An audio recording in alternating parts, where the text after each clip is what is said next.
لله رب العالمين الحمد لله الذي له ملك السماوات والأرض يحيي ويميت وهو على كل شيء قدير. الحمد لله الذي لا نحصي ثناء عليه وهو كما أثنى على نفسه. وأشهد أن لا إله إلا الله وحده لا شريك له وأشهد أن سيدنا ومولانا محمدا عبده ورسوله أرسله بالحق بشيرا ونذيرا وداعيا إلى الله بإذنه وسراجا منيرا صلى الله تعالى عليه وعلى آله وعلى أصحابه وبارك وسلم تسليما كثيرا كثيرا. أما بعد. میرے عزیزو بھائیو اور دوستو، انسان فطری طور پر پیدائشی طور پر جاہل ہوتا ہے. واللہ اخرجکم من بطون امہاتکم لا تعلمون شیئا. اللہ نے جب تمہیں ماں کے پیٹ سے نکالا تم کچھ نہیں جانتے تھے. انسان کے علاوہ جتنی مخلوق ہے وہ پیدائشی طور پر اعلیٰ تعلیم یافتہ ہوتی ہے. ربنا الذی اعطى كل شیء خلقه ثم هدى. رب وہ ہے جو ہر چیز کو بناتا ہے پھر اس کو اس کا علم دیتا ہے، ہدایت دیتا ہے. چھوٹا سا وجود ہے چیونٹی، کیا نظام بناتی. تو ساری کائنات کے درند پرند چرند نباتات سب کو اپنی زندگی گزارنے کا پورا طریقہ معلوم. کیا کھانا ہے کیا نہیں کھانا ہم سے زیادہ بہتر جانتے ہیں. آپ شیر کو مار مار مار اس کو ختم کر دیں، گھاس کبھی نہیں کھائے گا، لیکن شوگر والا مریض میٹھا ضرور کھائے گا. آپ بکری کو مار مار مار مار اس کو کمر توڑ دیں، وہ گوشت نہیں کھائے گی. اتنا ان کا علم کامل ہے. اور شوگر والا مریض چاہے ڈاکٹر بھی ہوگا نا تو ایک دفعہ تو میٹھا ضرور کہے گا ادھی گولی بعد کھا لوں گیا. انسان، اللہ نے انسان کے علاوہ کائنات کو کتنا مضبوط علم دیا ہے. اس کی فہم، اس کی بصیرت اور اس پر مضبوط عمل ذرا ادھر ادھر نہیں ہوتا.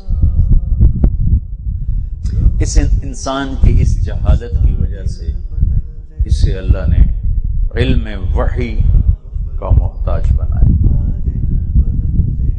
اور وہی انسان باہر سے لیتے، اندر علم کی استعداد پیدا فرماتی اور باہر اللہ تعالیٰ نے انبیاء کا سلسلہ جاری فرمایا اور ان کے ذریعے سے آدم علیہ السلام سے لے کر جناب رسول اللہ صلی اللہ تعالی علیہ وسلم تک اللہ تعالیٰ نے یہ سفر اپنے نبی پر آ کر مکمل فرمایا، ختم فرمایا. اختم بکتابہم الکتب. اس امت کی کتاب پر ساری کتابیں ختم ہو جائیں گی. وبدینہم الادیان. ان کے دین پر سارے دین مکمل ہو جائیں گے. وبشریعتہم الشرائع. ساری شریعت ان پر آ کر مکمل ہو جائے گی. ہم پر اللہ نے فضل فرمایا کہ ہمیں جناب رسول اللہ صلی اللہ علیہ وسلم جیسا نبی دیا اور قرآن جیسی کتاب جسے اللہ تعالیٰ نے ضائع ہونے سے خود بچایا ہوا ہے. اور اب دیکھیں اللہ تعالیٰ نے قرآن کو اپنے دو ذاتی ناموں سے نوازا ہے. اللہ اپنے بارے میں فرماتا ہے يُرْسِلَ رَسُولًا فَيُوحِيَ بِإِذْنِهِ مَا يَشَاءُ إِنَّهُ عَلِيٌّ حَكِيمٌ. یہ اللہ تعالیٰ اپنی ذات کے بارے میں فرماتا ہے إِنَّهُ عَلِيٌّ حَكِيمٌ. تو اللہ تعالیٰ کی صفت علیش اور حکیم، یہ اللہ تعالیٰ کے اپنے ذاتی نام ہے. وَهُوَ الْعَلِيُّ الْعَظِيمُ. عظیم بھی علی کے ساتھ جڑتا ہے. پھر اللہ تعالیٰ اپنے قرآن کے بارے میں فرماتا ہے وَإِنَّهُ فِي أُمِّ الْكِتَابِ لَدَيْنَا لَعَلِيٌّ حَكِيمٌ. تو یہاں لام آیا ہے، وہاں علی حکیم بغیر لام کے ہے. یہاں لعلی حکیم لام کے ساتھ آیا ہے، تو اللہ نے اپنے دو صفاتی نام اس کتاب کو عطا فرمائے، اپنے دو صفاتی نام اپنے نبی کو عطا فرمائے۔ اللہ اپنے بارے میں فرماتا ہے ان اللہ بالناس لرؤوف الرحیم، اور اللہ اپنے حبیب کے بارے میں فرماتے ہیں بالمؤمنین رؤوف الرحیم۔ تو اپنے دو نام اللہ نے اپنے حبیب کو عطا فرمائے یا قرآن کو عطا فرمائے، اور کسی کو اللہ تعالیٰ نے اپنے ناموں میں سے اس طرح دو نام نہیں عطا فرمائے جیسے اللہ تعالیٰ نے قرآن کو دیا یہ اعزاز، اور اپنے حبیب کو دیا یہ اعزاز کہ اللہ کائنات کے لیے رؤوف الرحیم ہے، اور اللہ کے حبیب ایمان والوں کے لیے رؤوف الرحیم ہے۔ اللہ تعالیٰ علی حکیم ہے، اور اللہ کا کلام اللہ تعالیٰ کے خود ارشاد فرماتے ہیں کہ میرا کلام بھی علی حکیم ہے۔ وحی کے بغیر انسان کس طرح ہوتا ہے؟ تو اللہ کہتے ہیں اولئک کالانعام بل ہم اضل، یہ جانوروں سے بھی بدتر ہوتا ہے۔ انہم الا کالانعام بل اضل سبیلا، یہ جانوروں کے سوا اور کچھ نہیں۔ اور پھر کہا بلکہ یہ جانوروں سے بھی زیادہ بھٹکے، جانور تو بھٹکتا ہی نہیں، تو اپنے مالک کو پہچانتا ہے، یہ اس سے بھی زیادہ بھٹکی ہوئی مخلوق ہے۔ پھر اللہ تعالیٰ فرماتے ہیں ان الذین کفروا من اہل الکتاب والمشرکین فی نار جہنم خالدین فیہا اولئک هم شر البریہ، سب سے بدترین مخلوق ہے۔ وحی کے بغیر انسان کیسا ہوتا ہے یہ میں آپ کو قرآن پاک سے پیش کر رہا ہوں۔ ان شر الدواب عند اللہ الصم البکم الذین لا یعقلون، کہ ایک اللہ ان کو جانور فرما رہے ہیں، ایک ان کو اللہ تعالیٰ اندھا فرما رہے ہیں، اور اللہ تعالیٰ ان کو کانوں سے بہرا، زبان سے گونگا، کانوں سے بہرا ان کو اللہ تعالیٰ تعبیر فرما رہے ہیں کہ وحی کے بغیر بڑے سے بڑا دانشور الصم البکم شر البریہ کالانعام۔ وحی کے ساتھ وحی کو سامنے رکھ کر چلیں تو اس سے کیا ہوتا ہے؟ تو میں قرآن پاک سے انسان کے علاوہ ایک مثال دیتا ہوں۔ اللہ نے دو مکھیاں پیدا کی، عربی میں اس کو بھی، یہ بھی حشرات میں سے ہے، وہ بھی حشرات میں سے ہے، تو ہیں دونوں مکھیاں۔ ایک کا نام عربوں نے نحل رکھا اور ایک کا نام ذباب رکھا۔ ذباب ایک گندی مکھی، ایک شہد کی مکھی، دونوں مکھیوں کو اللہ نے قرآن میں ذکر فرمایا ہے۔ یا ایھا الناس ضرب مثل فاستمعوا له ان الذين تدعون من دون الله لن يخلقوا ذبابا ولو اجتمعوا له وان يسلبه الذباب شيئا لا يستنقذوه منه ضعف الطالب والمطلوب۔ یہ ہے گندی مکھی۔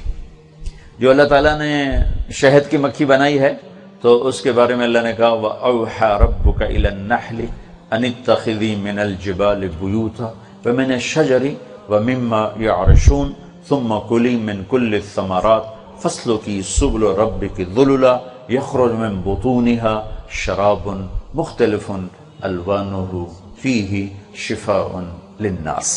یہ اللہ تعالیٰ نے شہد کی مکھی کا ذکر فرمایا۔ اب ایک مکھی وحی کو سامنے رکھ کر چلتی اور ایک مکھی وحی کے بغیر چلتی، ان دونوں کا میں تھوڑا سا فرق بتا رہا ہوں۔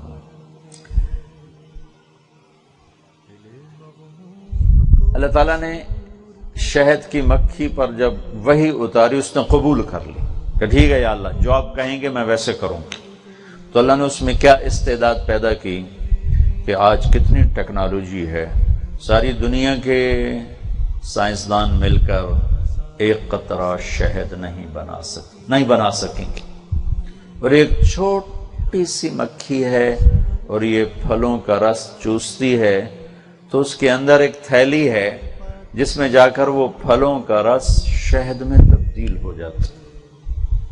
اچھا، وحی کو سامنے رکھ کر چلنے سے پہلی اس کو جو خوبی ملی وہ یہ ملی کہ وہ دنیا کے لیے شفا بن گئی، انسانیت کے لیے شفا بن گئی. شفاء للناس.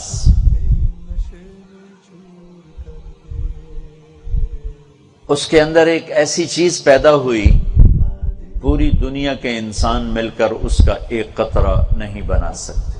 وہ مکمل ہو جائے، پختہ ہو جائے، پک جائے. شہد 1000 سال کے بعد بھی نہ اس کا ذائقہ بدلتا ہے نہ رنگ بدلتا ہے. جو شہد کھٹا ہو جاتا ہے، ذائقہ بدل جاتا ہے پڑے رہنے سے. یہ ناپختہ شہد ہوتا ہے. جب شہد کی مکھی پورا پروسیس اس پہ کر لیتی ہے تو پھر وہ 1000 سال پڑا رہے، وہ خراب نہیں ہوتا ہے. اللہ تعالیٰ نے شہد کے اندر یہ خوبی رکھ، بلکہ شہد کے اندر کسی چیز کو ڈال دیا جائے وہ بھی خراب نہیں ہوتی. اللہ نے اس کے اندر ایسی یہ صفت رکھی ہے، یہ طاقت رکھی ہے. پھر اس پر اللہ نے اس کو ایک علم دیا ہے. ہم بھی ایک معاشرہ بن کے رہتے ہیں نا، تو اللہ تعالیٰ نے، مجھے لگتا ہے، میں نے یہ کسی تفسیر کی بات نہیں ہے، جیسی آپ کے ساتھ آپ کے بڑے بڑے استاد بیٹھے ہیں، میں تو صرف ایک طالب علم ہی ہوں. ہم ایک معاشرے میں رہتے ہیں، فرد بن کے نہیں رہتے. ہماری زندگی تنہا نہیں، ایک اجتماعی زندگی ہے، اجتماعی زندگی. اللہ تعالیٰ نے ہمیں الہمہا فجورہا وتقواہا، گندی مکھی والا راستہ بھی دکھا دیا ہے اور اچھی مکھی والا راستہ بھی دکھا دیا ہے. یعنی برائی کا راستہ بھی دکھا دیا ہے اور اللہ تعالیٰ نے ہمیں اچھائی کا راستہ بھی دکھا دیا ہے. شہد کی مکھی ایک ماحول بنا کے رہتی، ایک معاشرہ بنا کے رہتی. وہ اللہ کی وحی کے پیچھے چلتی ہے. ان میں لڑائی کوئی نہیں ہوتی، ان میں جھگڑا کوئی نہیں ہوتا، ان میں قتل و غارت کوئی نہیں ہوتا. ان میں آپس میں کوئی کتا لڑتا ہے، شیر لڑتا ہے، بھیڑیا لڑتا ہے. ساری سانپ کو کھا جاتا ہے، چھپکلی چھوٹی چھپکلی کو کھا جاتا ہے. بلیاں لڑتی ہیں، کتے لڑتے ہیں، چوہے لڑتے ہیں، شیر لڑتے ہیں، ہاتھی لڑتے ہیں، چیتے لڑتے ہیں، ریچھ لڑتے ہیں، مچھلیاں لڑتی ہیں. لیکن شہد کی مکھی آپس میں نہیں لڑتی. اتنا پرامن ان کا ماحول ہوتا ہے. اللہ ہی جانے ان میں کتنی تعداد ہوتی ہے، لاکھوں کے حساب سے ہوتی ہے. اللہ ان کو اس وحی کے پیچھے چلنے کی وجہ سے ان کو اللہ نے گھر بنانے کا ایسا سلیقہ دیا کہ وہ کھانا بنانے کی 3 4 5 6 7 8 9 10 8 شکلیں ہیں. مثلث، مربع، مخمس، مسدس، یعنی 3 کونے والا، 4 کونے والا، 5 کونے والا، 6 کونے والا، 7 کونے والا، 8 کونے والا، 9 کونے والا، 10 اینگل والا کونے والا. یہ 3 سے 10 تک جتنے بھی ہم بنائیں گے کھانے، ان میں ایک کو چھوڑ کر باقی تمام ایسے ہیں کہ آپس میں پوری طرح نہ مل سکتے ہیں، نہ جڑ سکتے ہیں، نہ سل سکتے ہیں. صرف ایک شکل ایسی ہے، مسدس، 6 خانوں والی شکل. 6 خانوں والی یہ ایسی شکل ہے کہ آپس میں ایسے جڑتے ہیں کہ ان میں ذرہ سوئی کے برابر خلا باقی نہیں رہتا. اللہ تعالیٰ اس مکھی کی اطاعت کی وجہ سے اس کو یہ نعمت دیتا ہے. وہ ایسا گھر بنانے پر قادر ہے کہ اس میں کہیں بھی کوئی خلا نہیں، اور کبھی تو اوپر سے نیچے لاتی ہے اور کبھی نیچے سے اوپر جاتی، اوپر سے نیچے آتی ہے. تو نیچے سے اوپر، اوپر سے نیچے آ کر یوں ملتے ہیں ان کے خانے کہ اس میں 1 ملی میٹر کے برابر بھی فاصلہ نہیں ہوتا ہے. یہ اللہ تعالیٰ اس وحی کی اطاعت کی وجہ سے اللہ اس مکھی کو یہ دولت دے رہا ہے. پھر ان میں آپس میں اتنا نظم و ضبط ہے کہ ساری مکھیاں اپنی ملکہ کے تابع ہو کر چلتی. اللہ نے ان کو اس اطاعت کی وجہ سے سب سے خوبصورت رزق عطا فرمایا، پھولوں کا رس، جو اس جہان کی سب سے لطیف غذا ہے. پھولوں کا رس، اللہ نے اس کی غذا پھولوں کا رس بنایا. اور اللہ تعالیٰ نے اس کو ایسا علم عطا فرمایا. یہ ایک چھوٹا جو چائے کا چمچ ہوتا ہے، ایک چھوٹا چائے کا چمچ، اس میں اگر شہد ڈالا جائے تو آپ کے لیے وہ 10واں حصہ بھی نہیں لقمے کا، اس میں 5000 پھولوں کا رس ہوتا ہے، 5000 پھولوں کا اس میں رس ہوتا ہے، اور جو ایک بڑا چمچ ہوتا ہے اس میں 2 لاکھ پھولوں کا رس ہوتا ہے، اور آدھا کلو شہد بنانے کے لیے مکھیوں کو 35 لاکھ اڑانیں اڑنی پڑتی ہیں، اور 50,000 کلومیٹر کا سفر کرنا پڑتا ہے، تب جا کر آدھا کلو شہد تیار ہوتا ہے، اور ہم آرام سے اتار کے لے آتے ہیں، وہ کوئی احتجاج نہیں کرتی، وہ دوبارہ بنانا شروع کر دیتی ہیں۔ انہوں نے کبھی یہی نہیں کہا لو جی آج تو بعد شہد ختم ہے، سارا بندے کھا جاندے ہیں، ساڑھے پلے کا کوئی نہیں رہ جاتا، آج تو بعد بھائی سارے جلوس کڈو، نامنظور نامنظور، شہد بنانا نامنظور نامنظور، اے نہیں سڑکوں تے ٹرے پھر دے نامنظور نامنظور۔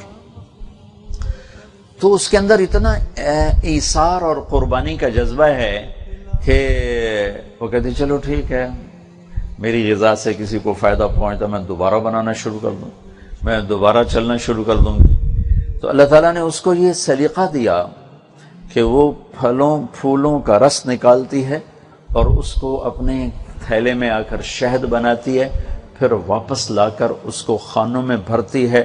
انڈوں کے خانے الگ ہیں، شہد کے الگ ہیں، موم کے الگ ہیں، اور بچوں کے الگ ہیں، سارا پورا ایک ملک ہے، اور انڈوں کی حفاظت کے لیے الگ نظام ہے، بچوں کی حفاظت کا الگ نظام ہے، موم کی بنانے والی فیکٹری الگ ہے، شہد کی فیکٹری الگ ہے، ان میں آپس میں کوئی ٹکراؤ نہیں، کوئی لڑائی نہیں، کوئی جھگڑا نہیں، اور ملکہ روزانہ 1500 انڈا دیتی، اتنا سا وجود 1500 انڈے روزانہ دیتی ہے، اور ایک سیزن میں 25 لاکھ انڈے دیتی ہے، ایک سیزن میں 25 لاکھ انڈے دیتی ہے۔ اور جو شہد تلاش کرنے والے انجینئر ہیں، وہ شہد تلاش کرنے کے لیے شہد مادہ مکھیاں بناتی ہیں، نر مکھی شہد نہیں بناتی، صرف مادہ مکھیاں شہد بناتی۔ وہ شہد کی تلاش میں ایک پوری ٹیم ہے، وہ جاتی ہے، وہ تلاش کرتی ہے کہ یہاں سے کوئی 2 میل کے فاصلے پر باغ ہے، 100 فٹ کی بلندی یا 50 فٹ کا نشیب ہے، اور جنوب مشرق ہے، شمال مشرق ہے، جنوب مغرب ہے، شمال مغرب ہے۔ اب یہ مکھیاں دیکھ کر واپس آتی ہیں، واپس آ کر شہد بنانے والی مکھیوں کی فوج 30,000 ہوتی ہے، 30,000 مکھیاں شہد بنانے کے لیے مقرر ہوتی ہیں۔ تو یہ مکھیاں جو شہد دیکھ کر آئی ہیں، یہ ان کے طالب علم ہیں 30,000۔ آپ ہمارے طلبہ ہوتے ہو ایک جماعت میں 30، یہ شیخ رمزی جیسے استاد آپ کو سبق پڑھا کر کہتے ہیں سمجھے ہو، تو آدھے لم یبج ہوتے ہیں، سر حالات ہاں جی سمجھ گئے، پھر وہ دوبارہ سمجھاتے ہیں، ایک بات کو 3 دفعہ سمجھا کر مشکل سے 30 لڑکوں کے ذہن میں شیخ رمزی جیسے استاد بات اتارتے ہیں۔ ان کے سٹوڈنٹ ہیں 30,000، انہیں صرف ایک دفعہ سمجھانا ہے، اور سمجھانا منہ سے بولنا نہیں ہے، 30,000 مکھیوں کے سامنے ایک ڈانس کرنا ہے، یہ 8 کا ہندسہ بنانا ہے، یوں یہ 8 کا ہندسہ شہد کی مکھی بنا رہی اس طرح، اور 30,000 طالب علم اس مکھیوں ان کو دیکھ رہے ہیں، وہ یوں کر رہے ہیں۔ اب یہ کبھی یوں ہوگا، یہ کبھی ایسے ہوگا، یعنی کبھی لمبائی زیادہ، کبھی چوڑائی زیادہ، کبھی گولائی زیادہ، کبھی گولائی کم، کبھی بہت چھوٹی، کبھی یوں بالکل باریک، کبھی تھوڑا سا آگے پھیلا ہوا، کبھی متوسط، کبھی اس طرح اس کے مختلف اینگل بنتے ہیں۔ اس 8 کے عدد میں 30,000 طالب علموں کو سارا پتہ چل جاتا ہے کہ شہد کس طرف ہے، سفر کتنا ہے، بلندی کتنی ہے، سمت کیا ہے، کس جہت میں ہے، اور مکھی جو ہوتی ہے یہ ہزاروں لاکھوں خوشبوؤں کو اپنے اندر محفوظ کر لیتی۔ ہم تو 2-3 خوشبوئیں لگائیں تو ایک بن جاتی، 2-3 خوشبوئیں کٹھی لگا دو تو سب مل کر ایک سمیل بن جاتی ہے۔ اور شہد کی مکھی جب ٹریول کر رہی ہے نا، تو جہاں سے گزرتی وہاں کی خوشبو محفوظ کر لیتی، جہاں سے گزرتی وہاں کی خوشبو محفوظ کر لیتی، جدھر جدھر سے گزر رہی ہوتی اس میں سے معمولی سے معمولی خوشبو کو بھی یہ سیو کرتی جاتی سیو کرتی جاتی. پھول پر پہنچی، اپنا کام کیا، جب واپس آئی انہیں خوشبوؤں کو ریکال کرتی ہے. جیسے جیسے وہ خوشبوئیں آتی جاتی ہیں وہ آگے بڑھتی جاتی یہاں تک کہ ٹھیک اپنے ٹھکانے پر پہنچتی ہے. اس کے راستے میں کوئی کبھی بھٹکنا نہیں. ہاں، آج کی ریسرچ یہ کہ جو موبائل سگنلز ہیں یہ چونکہ اس کا اینٹینا بہت پاورفل ہے، یہ سگنلز کیچ کرتا ہے تو وہ بھٹک جاتی ہیں. مکھیوں کو یہ ہمارے موبائل فون بھٹکا رہے ہیں اور شہروں کا دھواں انہیں بھگا رہا ہے. مکھی انتہائی لطیف مزاج اللہ نے اسے بنایا ہے. ہمارے بچپن میں جہاں جو 2-4 لکڑیاں پڑی ہوتی تھیں وہاں شہد کا چھتا لگ جاتا تھا. اب باغوں کے باغ، میلوں کے میل، ایک شہد کا چھتا نہیں ہوتا. کیوں؟ سپرے کی گندی بو سے شہد کی مکھیاں بھاگ گئی اور شہر کے دھوئیں سے شہروں سے شہد نکل گیا. اور اس موبائل کی وجہ سے سگنل کا آنا جانا چونکہ بہت زیادہ ہوگا تو ڈی ٹریک ہوتی چلی جا رہی ہیں، تو اپنی خوشبوؤں کو سونگھتی ہوئی واپس اپنے چھتے میں آتی. اب آگے وہاں 3-4 کھڑے ہوتے ہیں لیبارٹری اسسٹنٹ جو ہر مکھی کو دیکھ رہے ہیں. ہم نے بلڈ ٹیسٹ کرانا ہو جی کل لے جائے جی، پرسوں لے جائے جی، یہ 1 ہفتے بعد رزلٹ آئے گا جی، 10 دن بعد رزلٹ آئے گا، 20 دن بعد رزلٹ آئے گا. اور وہ صرف ایک نظر دیکھتی ہیں ایسے اور اس میں سارا انالیسس کر کے ہاں صاف ہے جاؤ. جہاں کسی مکھی میں ذرا برابر کوئی غلط چیز نظر آئی یہ شہد کو نقصان پہنچائے گی، وہ اس پر اٹیک کرتی ہیں، اس کے پر توڑ کے اسے نیچے پھینک دیتی ہیں. شہد کے چھتے کے نیچے ٹوٹے پروں والی مکھیاں رینگ رہی ہوتی ہیں. یہ وہ ہوتی ہیں جو بیماری لے کر اندر جا رہی ہوتی ہیں. صرف شفاف مکھی اندر جا سکتی ہے، صحیح اندر جا سکتی ہے، غلط نہیں جا سکتی. پھر جب انہوں نے سفر کرنا ہوتا ہے ایک جگہ سے دوسری جگہ چھوڑنا ہوتا ہے. جب یہ شہد تلاش کرنے جاتی تو یوں پھیل جاتی، لیکن جب انہوں نے پورا علاقہ بدلنا ہوتا ہے تو آپ کبھی دیکھیں، بچپن میں بہت دیکھا تھا، اب تو دیکھنے کا موقع نہیں ملتا، یہ 8 کا ہندسہ بناتی ہوئی سفر کر رہی ہوتی. یہ یوں گھوم رہی ہوتی ہیں، یوں ایسے گھومتی ہیں اور یوں جاتی ہیں، ایسے گھومتی ہیں اور یوں جاتی ہیں.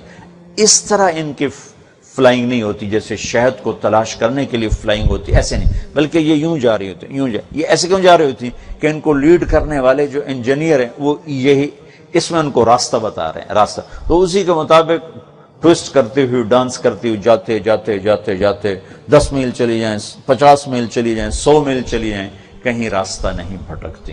یہ بچوں میں نے آپ کو تھوڑا سا نمونہ بتایا کہ شہد کی مکھی وہی کو فالو کرتی ہے تو کتنی مفید بن گئی، کتنی مستفید بن گئی، اور اس کا جو شہد ہے وہ شفاء للناس بن گیا. وہ کسی کے گھروں میں نہیں آتی، کسی کو تنگ نہیں کرتی. وہ انتخذی من الجبال بیوتا، وہ پہاڑوں میں، درختوں میں، ومما یعرشون، نباتات میں اپنے گھر بناتی. ہمارے کمروں میں نہیں گھستی، ہمارے برآمدوں میں نہیں گھستی، ہمارے بیڈ روم میں نہیں گھستی، بلکہ ہمیں سکھ پہنچاتی ہے، خود الگ رہتی ہے. اب ایک مکھی وہ ہے جو وحی کے تابع نہیں، من موجی ہے. یہ مکھی اجتماعی شکل میں نہیں رہتی، انفرادی زندگی گزارتی ہے. یہ مکھی پھولوں کا رس نہیں چوستی، یہ پاخانے پر بیٹھتی ہے. یہ مکھی صاف پانی نہیں پیتی، یہ گندا پانی پیتی ہے. یہ مکھی چھین کے کھاتی ہے. یسلبہم الذباب شیئا، سلب آنکھوں کے سامنے کسی چیز کو چھین لینا، اور سرق چپکے سے چیز اٹھا لینا. سرقہ، سلبہ موجودگی میں چھیننا، موجودگی میں. تو اللہ تعالیٰ کیا عجیب لفظ فرما رہا ہے کہ یہ تم ڈاکوؤں کو تو روک لیتے ہو، ایک مکھی روک کے دکھاؤ کہ تمہارے سامنے تمہارے سالن میں سے سرنج بھر کے لے گئی، تمہارے شربت میں سے سرنج بھر کے لے گئی، تمہارے پھلوں میں سے حصہ لے گئی اور تمہارے سامنے لے گئی، اور تمہاری ہمت نہیں کہ اس کو پکڑ سکو اور اسے تم واپس لے سکو، اسے تم چھین سکو. تو جو گندی مکھی ہے وہ کیا کرتی ہے؟ وہ ہم سے چھینتی ہے، ہمارے کمروں میں گھستی ہے، ٹوائلٹ میں گھستی ہے، برآمدے میں گھستی ہے، مسجد میں آتی ہے، سونے نہیں دیتی، بیٹھنے نہیں دیتی۔ 64 میں 5 میں ٹی وی کا افتتاح ہوا، پاکستان ٹی وی کا افتتاح 64 تھا، تو اس کی نا وہ براہ راست نشریات دکھا رہے تھے، تو امیر محمد خان مرحوم جیسا جابر گورنر پاکستان میں کوئی نہیں آیا، دنیا میں کوئی ہوگا، بڑی بڑی مونچھیں، اتنی موٹی آنکھ، سرخ، دیکھ کے ہیبت طاری ہو جاتی۔ سارے پروگرام میں وہ کیمرہ مین بھی کوئی بڑا مزے کا تھا، ایک مکھی اس کے ناک پہ آ کے بیٹھ رہی، اسے ہٹاتا تھا پھر آتی، اسے ہٹاتا پھر آتی، اور جو مکھی اس پر آتی وہ کیمرہ ادھر لگا دیتا، جو مکھی ہے تو کیمرہ ادھر لگا دیتا۔ سورے لاہور میں میں سینٹرل ماڈل اسکول میں تھا، تو ہمارے ہاسٹل میں ٹی وی آیا، تو اس کی پہلی افتتاحی تقریب ہو رہی تھی، تو محمد خان ساری مجلس میں یوں کرتا رہا، تو ہم بھی ہنس کے ہمارا برا حال کہ ایک دفعہ ابو جعفر منصور نا بیٹھا تھا دربار میں، تو ایک مکھی نے اس کو تنگ کرنا شروع کیا، آخر تنگ آ کر کہنے لگا، امام جعفر صادق رحمت اللہ علیہ بیٹھے تھے، کہنے کہ حضرت یہ اللہ نے مکھی کیوں بنائی؟ انہوں نے کہا تیرے جیسوں کا تکبر توڑنے کے لیے بنائی، کہ ایک مکھی تیرے کو نہیں ہٹ دی پئی۔ تو محمد خان مرحوم بیچارہ یوں کرتا رہا۔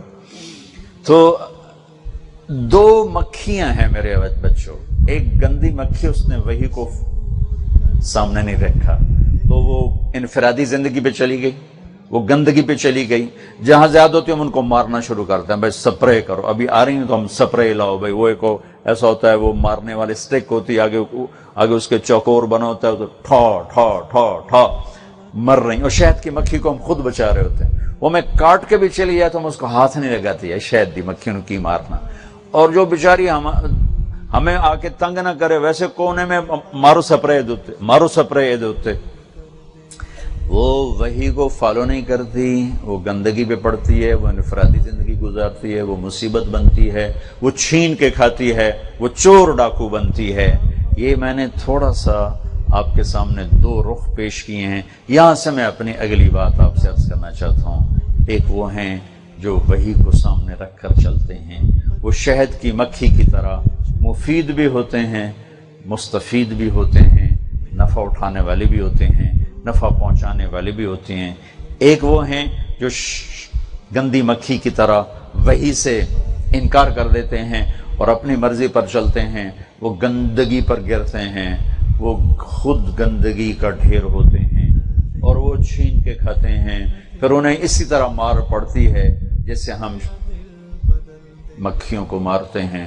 فَكُلًّا أَخَذْنَا بِذَنبِهِ أَلَمْ تَرَ كَيْفَ فَعَلَ رَبُّكَ بِعَادٍ إِرَمَ ذَاتِ الْعِمَادِ الَّتِي لَمْ يُخْلَقْ مِثْلُهَا فِي الْبِلَادِ وَثَمُودَ الَّذِينَ جَابُوا الصَّخْرَ بِالْوَادِ وَفِرْعَوْنَ ذِي الْأَوْتَادِ الَّذِينَ طَغَوْا فِي الْبِلَادِ فَأَكْثَرُوا فِيهَا الْفَسَادَ فصب عليهم ربك صوت عذاب ألم تر كيف فعل ربك بأصحاب الفيل ألم يجعل كيدهم في تضليل وكم قسمنا من قرية كانت ظالمة وكأي من قرية عتت عن أمر ربها ورسله فحاسبناها حسابا شديدا وعذبناها عذابا نكرا مكروا مكرا ومكرنا مكرا وهم لا يشعرون فانظر كيف كان عاقبة مكرهم أنا دمرناهم وقومهم أجمعين فتلك بيوتهم خاوية بما ظلموا إن في ذلك لآية لقوم يعلمون وأنجينا الذين آمنوا وكانوا يتقون۔ یہ چند آیات سے میں نے آپ کو مثال دی ہے کہ جو وحی کو سامنے رکھ کر نہیں چلتے وہ گندی مکھی کی طرح ہوتے ہیں، جیسے اس پر سپرے کر کے مارتے ہیں، اس کو ہر طریقے سے مارتے ہیں، پھر میرے اللہ کے سامنے یہ لوگ ایک گندی مکھی کی طرح ہوتے ہیں، کبھی زمینوں میں زلزلے آتے ہیں، کبھی ہواؤں کے تیور بدل جاتے ہیں، کبھی موسم پاگل ہو جاتے ہیں، کبھی آسمان کے دہانے کھل جاتے ہیں، کبھی کہیں سے تابڑ توڑ فتنے پڑتے ہیں، تو وہ اس طرح مرتے ہیں جیسے مکھی مرتی ہے۔ اب وہ خوش قسمت بچے ہو جنہوں نے وحی کو پڑھا ہے، وحی کو سامنے رکھنا۔ میرے رب نے کہا لَقَدْ كَانَ لَكُمْ فِي رَسُولِ اللَّهِ أُسْوَةٌ حَسَنَةٌ۔ اسوۃ کاملہ نہیں کہا، حسنہ۔ ہمارے نبی کی زندگی تمہارے لیے انتہائی خوبصورت نمونہ ہے، خوبصورت۔ حسن، حسن دلیل کا محتاج نہیں ہوتا، حسن کے لیے دلائل نہیں دیے جاتے۔ حسن چاند میں ہو، وہ گلشن گلستان میں ہو، وہ تاج محل میں ہو، وہ کسی صورت میں ہو، وہ کسی آواز میں ہو، وہ کسی کلام میں ہو، وہ کسی شعر میں ہو، وہ کسی منظر میں ہو، وہ کسی چیز میں ہو، بغیر دلیل کے جا کر دل میں ٹھکتا ہے۔ تاج محل کے سامنے کھڑے ہو کر آپ دلیل نہیں مانگو گے، مجھے دلیل دو کہ تاج محل بڑا خوبصورت ہے۔ آپ تو بولنے والے سے کہو گے چپ کر، میں نے ذرا ویکھن۔ آپ خوبصورت مناظر کو دیکھ کر دلیل نہیں مانگو کہ جناب مجھے دلیل دو۔ کوئل کو نغمے کو سن کر آپ کو دلیل کی ضرورت نہیں ہے کہ مجھے دلیل دو۔ کوئل کا نغمہ بہت دلکش اور دل ربا ہے، ڈوبتے سورج کا منظر، اٹھتی صبح کا منظر، تاروں بھری رات کا منظر، 14ویں رات کے چاند کا منظر، قوس و قزح کے منظر، ان کے قائل ہونے کے لیے آپ کو دلیل نہیں چاہیے، آپ کھینچیں گے، بچہ بھی، بڑا بھی، بوڑھا بھی، جوان بھی، مرد بھی، عورت بھی۔ اللہ نے کہا میرے نبی تمہارے لیے سب سے حسین، سب سے خوبصورت نمونہ ہے۔ بس میرے عزیزو، اپنے نبی کی زندگی کو سامنے رکھ کے چلتے رہو۔ 8 سال میں جو بتا سکتے تھے بتانے کی کوشش کی۔ کوئی میرا مقصود اس وقت کوئی لمبا بیان نہیں ہے، صرف پرانی باتوں کو ہلکا سا دہرا کر تھوڑی سی وحی کی اہمیت بتائی ہے آپ کے سامنے، کہ وحی کو سامنے رکھو گے تو شہد کی مکھی کی طرح معزز اور محترم رہو گی، اور گندی مکھی کی طرح وحی سے منہ موڑو گے تو پھر زمین آسمان کے فتنے بھی منہ کھولیں گے، اور کائنات میں بھی دکھ تکلیف دردوں میں گھرے ہوئے چلو گے۔ ساری چیزوں کا علاج پیسہ نہیں ہے، اور ساری زندگی کی دوڑ کا آخری منتہا وہ دولت اور پیسہ نہیں ہے۔ ساری زندگی کی دوڑ کا آخری منتہا وہ اللہ کی ذات ہے، اللہ کو راضی کرنا ہے، اور اللہ کے محبوب صلی اللہ تعالی علیہ وسلم کی پاکیزہ زندگی کو سامنے رکھ کر چلنا ہے۔ اور اگر میں سارے قرآن کا خلاصہ کروں تو 2 باتیں جو سورہ یوسف میں ہیں، مَن یتق ویصبر فإن اللہ لا یضیع اجر المحسنین۔ سارے قرآن کا خلاصہ سورہ یوسف کو احسن القصص اللہ تعالیٰ نے فرمایا ہے۔ بے شمار وجوہات ہوں گی، میرا تو اتنا گہرا مطالعہ نہیں ہے۔ اس میں ایک جو مجھے خوبصورتی نظر آتی ہے، جو احسن القصص ہونے کی ایک وجہ ہے کہ اللہ نے سارے قرآن کو 2 لفظوں میں بیان کر دیا ہے، ساری آسمانی تعلیمات کو 2 لفظوں میں بیان کر دیا ہے، من یتق ویصبر فإن اللہ لا یضیع اجر المحسنین۔ انسان کا کمال ہے کہ اللہ سے جڑا ہوا ہو اور اللہ کے بندوں سے جڑا ہوا ہو، یہ 2 پر ہیں، حقوق اللہ، حقوق العباد۔ اللہ سے جوڑ، اللہ کے بندوں سے جوڑ۔ اللہ سے جڑنے کا ذریعہ تقوی ہے، اور اللہ کے بندوں سے جڑنے کا ذریعہ صبر ہے۔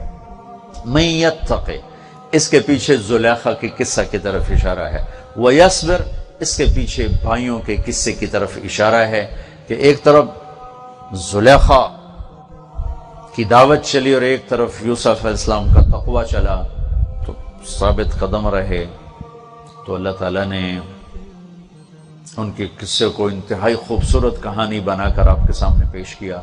اور 40 سال بھائیوں کا دکھ سہنے کے بعد، تکلیف سہنے کے بعد، درد سہنے کے بعد ان سے کہا لا تثریب علیکم اليوم، میرے بھائیو آپ جاؤ، آپ پہ کوئی کسی قسم کا کوئی الزام نہیں۔ جو ایک تقوی، اور تقوی کی انتہا یہ نہیں کہ آپ زیادہ عبادت گزار ہو، تقوی کی انتہا یہ ہے کہ آپ گناہوں سے متنفر ہو جاؤ، گناہوں سے دور ہو جاؤ۔ اور آپ نوجوان ہو، اب بوڑھا بھی گناہ کرتا ہے، کبھی ہو جائے تو اللہ نے توبہ کا دروازہ کھلا رکھا ہوا ہے۔ اپنے اور اپنے رب کے درمیان تعلق قائم کرنے کے لیے تقوی ہے، یعنی اتق المحارم تکن اعبد الناس، گناہ چھوڑنے والا سب سے زیادہ عبادت گزار۔ نفلیں پڑھنے والوں کو عبادت گزار نہیں کہا، گناہ چھوڑنے والے کو عبادت گزار فرمایا ہے۔ گناہ چھوڑ دو، سب سے بڑے عبادت والے بن جاؤ۔ تو زلیخا اور یوسف کا قصہ یہ اس تقوی کے لفظ کی طرف اشارہ کرتا ہے کہ گناہوں سے بچنے والا، نافرمانی سے بچنے والا، یہ تقوی والا ہے، یہ تقوی والا ہے۔ اور بھائیوں کا قصے کے پیچھے صبر ہے کہ 40 سال کے جدائیاں، قید، تہمتیں، الزام، منڈیوں میں فروخت ہونا، اور جب وہ آئے تو ان کا جاؤ میں نے معاف کیا۔ سبحان اللہ، ہم معاف کر کے بھی تانا دینے سے نہیں چوکتے، تو میرے نال اے کیتا، تو میرے نال اے کیتا۔ جب یوسف علیہ السلام نے کہا نا جاؤ میرے ابا کو لے آؤ، والدین کو لے آؤ، تو ان کو لے کر آئے۔ جب وہ آئے تو یا ابت ھذا تأویل رؤیایا قد جعلھا ربی حقا، کہ ابا جان یہ وہ خواب ہے جو اللہ نے مجھے دکھایا تھا، آج اس کی یہ تعبیر ہے۔ وقد احسن بی اذ اخرجنی من السجن وجاء بكم من البدو من بعد ان نزغ الشیطان بینی وبین اخوتی ان ربی لطیف لما یشاء۔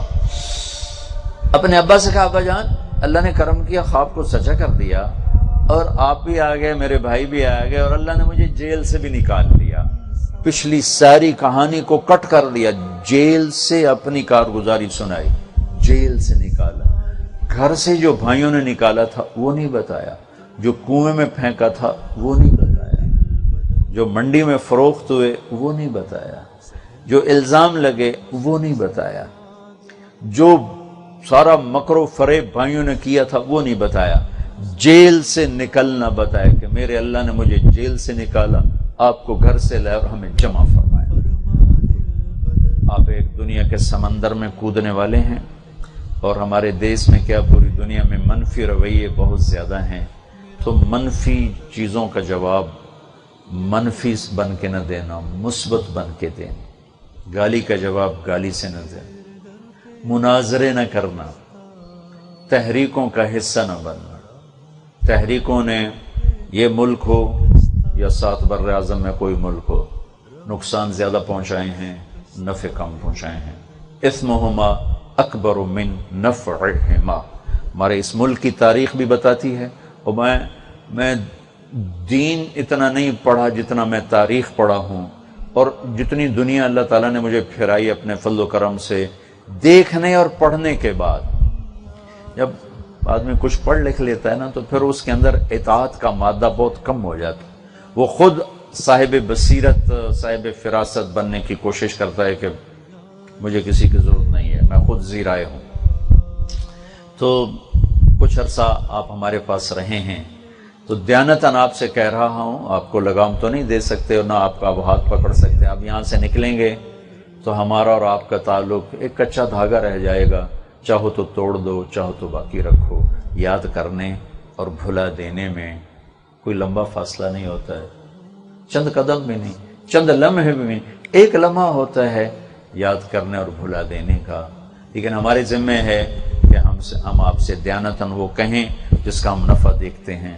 فَسَتَذْكُرُونَ مَا أَقُولُ لَكُمْ وَأُفَوِّضُ أَمْرِي إِلَى اللَّهِ إِنَّ اللَّهَ بَصِيرٌ بِالْعِبَادِ۔ تحریکوں کا حصہ نہ بننا، تحریکوں نے ہمیشہ نقصان، چاہے وہ دین کے نام پہ اٹھیں ہلے گلے مچاتی ہوں، چاہے وہ دنیا کے نام پر اٹھیں نعرے لگاتی ہوئیں، انہوں نے نقصان زیادہ پہنچایا ہے اور نفع برائے نام بہت کم۔ مثبت محنتوں نے ہمیشہ قدم بھی جمائے، کام بھی کر کے دکھایا۔ مثبت محنت میں شور نہیں ہوتا، اس لیے نوجوان تباہ چلنے سے کتراتی ہیں۔ منفی محنتوں میں نعرے زندہ باد، مرد آباد، یہ کافر وہ کافر، مار دو، یہ کر دو وہ کر دو، تو اس میں وہ ایک جوش و جذبہ ہوتا ہے۔ آپ نے دیکھا ہے درخت روزانہ بڑھتا ہے، کبھی شور ہوا؟ روزانہ ایک بیج سے درخت، ایک کونپل نکلتی ہے اور بڑھتے بڑھتے درخت بن جاتی ہے، کبھی شور ہوا؟ لیکن جب آپ اسے کاٹتے ہیں تو آرے کا بھی شور ہے اور کلہاڑی کا بھی شور ہے۔ جب دیوار بنتی ہے تو چپ کر کے اینٹ پہ اینٹ رکھتے چلے جاؤ، وہاں تک دیوار پہنچ جاتی ہے۔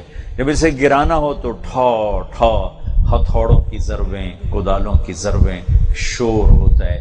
تخریب میں شور ہے، تعمیر میں شور کوئی نہیں۔ بچہ ماں کی گود میں پیدا ہونے کے بعد ہوتا ہے اور ماں کی گود سے ہی پھیلتا پھیلتا پھیلتا پھیلتا ماں سے لمبا قد کر جاتا ہے۔ کبھی آپ نے شور سنا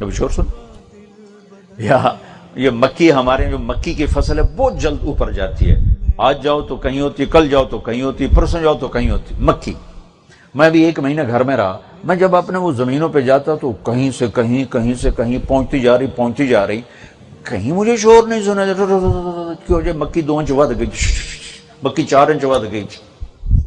مثبت کاموں میں شور، کبھی مدرسوں کا شور سن، خانقاہوں کا شور سن، تبلیغ کا شور سن، اور زندہ باد مرد آباد کے شور سنے کہ نہیں سنے؟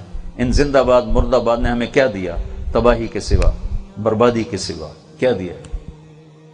ایک چھوٹا سا مدرسہ سے لے کر وہ ہزاروں طلبہ، میں منظر کبھی بھلا نہیں سکتا۔ ہٹ ہزاری ایک مدرسہ ہے چاٹگام کے پاس، بنگلہ دیش، وہاں کوئی 8,000 طلبہ پڑھتے ہیں۔ پاکستان میں اتنا بڑا مدرسہ میں نے کہیں نہیں دیکھا، ہے ہی کوئی نہیں۔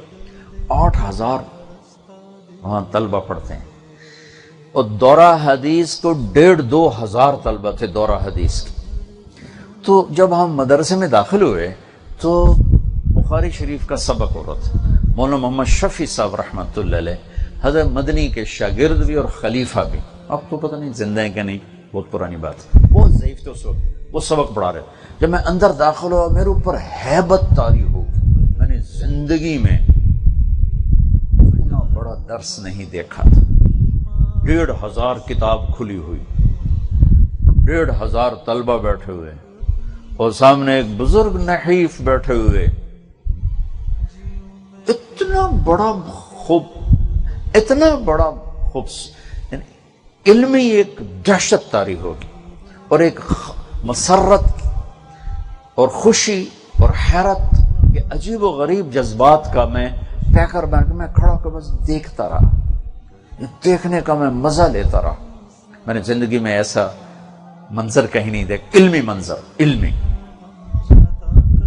کوئی شور شرابہ نہیں۔ 50 لڑکے سڑک پہ آ کے نعرے لگاتے ہیں تو سارا شہر ہل جاتا ہے، بازار بند ہو جاتے ہیں۔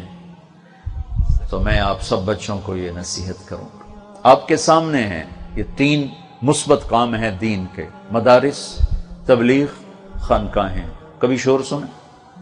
کوئی شور، لیکن تحریکوں نے ہمیشہ شور مچایا اور آخر میں جا کے سو گئے، آخر میں جا کے خاموش ہو گئے۔ کسی سیاسی جماعت کا حصہ مت بننا، چاہے وہ دین کے نام پر ہے چاہے وہ دنیا کے نام پر ہے۔ جب سیاست میں قدم پڑتا ہے تو دامن آلودہ ہوتا ہی ہے، اور ہم تو پہلے ہی آلودہ دامن ہیں، اور اپنے اوپر چند دھبے داغ لگا لیے تو ہمارے پلے کیا رہے گا؟ اللہ تمہیں گھر والا بنائے، تمہاری شادیاں ہوں۔ میں نے 8 سال تمہیں معاشرت بتائی ہے، میں تقابل نہیں کر رہا ہوں، اللہ تعالیٰ کی نعمت کا شکر ادا کرتے ہوئے کہہ رہا ہوں۔ میں نے 8 سال مدرسے میں پڑھا، ایک دن نہیں سنا کہ بیوی کے ساتھ سلوک کیا کرنا، ماں باپ کے ساتھ کیسے چلنا ہے، بھائی بہنوں کے ساتھ کیسے چلنا، فقہ فقہ فقہ فقہ پڑھ پڑھ پڑھ پڑھ مت ماری گئی۔ میں نے ایک دفعہ اپنے مولانا احسان صاحب سے کہا، استاد جی آپ سے بڑا گلہ ہے۔ کہنے کیا؟ میں نے کہا آپ نے میں فقہ بھی پڑھائی، حدیث بھی پڑھائی، تفسیر بھی پڑھائی، تبلیغ بھی سکھائی، آپ نے ہمیں گھر کی زندگی نہیں سکھائی۔ ہم اپنی ماں باپ کو چھوٹی چھوٹی باتوں پہ دکھ دیتے رہے، اپنی بیوی کو چھوٹی چھوٹی باتوں پہ ذلیل کرتے رہے تربیت کے نام پر۔ تو مولانا کی آنکھوں میں آنسو آ گئے، فرمایا بہت دیر سے تم نے بتایا، پہلے جرت ہی نہیں ہوتی تھی، اب تھوڑا سا آپ نے ہمت دی ہے اب اپنے سامنے بولنے کی تو بول لیتے ہیں، ورنہ ہم ادب میں کبھی بولے ہی نہیں آپ کے سامنے۔ تو میں نے اس خلا کو محسوس کیا اپنی زندگی میں۔ اب میری اولاد بیٹھے ہوئے، میں نے آپ کو بتانے کی بھرپور کوشش کی، آگے چل کے آپ صحیح چلو غلط چلو وہ تو آپ کا اور اللہ کا معاملہ ہے، لیکن کم از کم انشاءاللہ اللہ تعالیٰ مجھے بڑے بول سے بچائے، فخر تکبر سے بچائے۔ میں نے تمہارے سامنے گھر کی زندگی کو کھل کے پیش کیا ہے کہ ایک مسلمان اپنی بیوی کے ساتھ کیسے چلتا ہے، ماں کے ساتھ کیسے چلتا ہے، باپ کے ساتھ کیسے چلتا ہے، بھائی کے ساتھ کیسے چلتا ہے، اختلاف ہو جائے تو کیا کرتا ہے، اتفاق ہو تو کیا کرتا ہے۔